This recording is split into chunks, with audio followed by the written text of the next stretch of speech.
People who value sleep, sleep on a Nectar mattress. But you're not going to believe me. After all, I might be lying. I must be lying. The only thing you know is true is that commercials lie to you. I must be lying.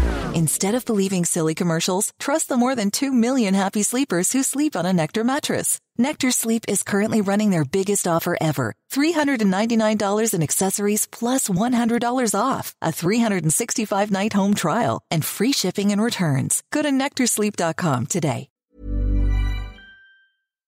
Action now is what civil society leaders from the Pacific are calling on after the outcome of COP26 climate summit left them deeply disappointed. The new global deal to phase down coal doesn't go far enough, according to some Pacific islands who've been left feeling sidelined. The lack of commitment from some developed countries puts the Pacific in peril. Elisha Foon has more.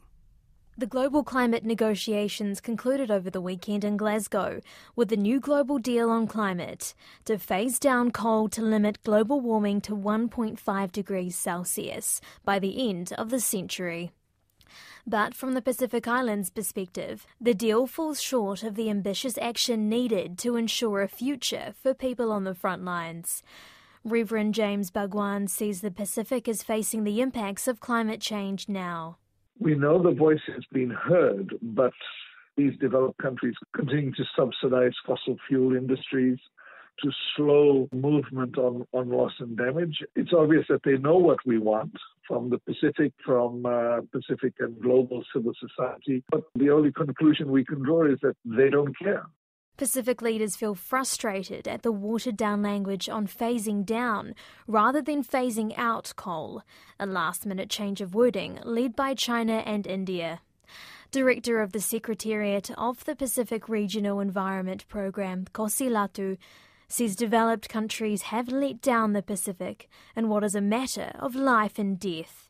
We have a history of broken promises. And so for us, even though 1.5 is firmly, I guess, in the document, it's what is done, delivered on the ground that matters now.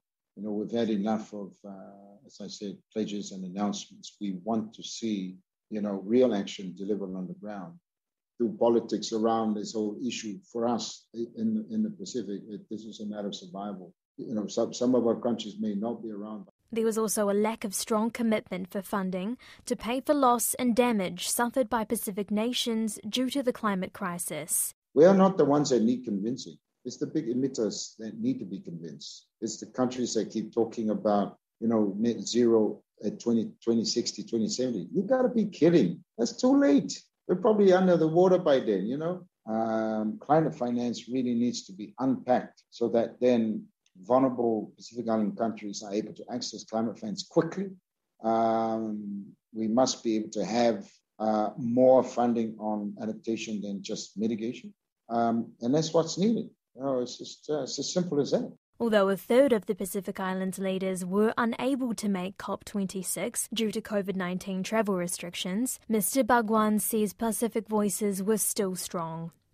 Fijian leader from the Pacific Islands Climate Action Network, Lavitna Langiseru, says although there were some small wins, the conference was far from inclusive. This is one of the most exclusionary COP ever. There were moments where civil society were being kicked out of the rooms. The losses sort of outnumbers what the wins were from this particular COP. Even if all commitments are met, experts now predict the world will still see 2.4 degrees Celsius warming by the end of the century. Many civil leaders are saying they will continue calling for action in what has become a fight for survival to preserve the Pacific for future generations.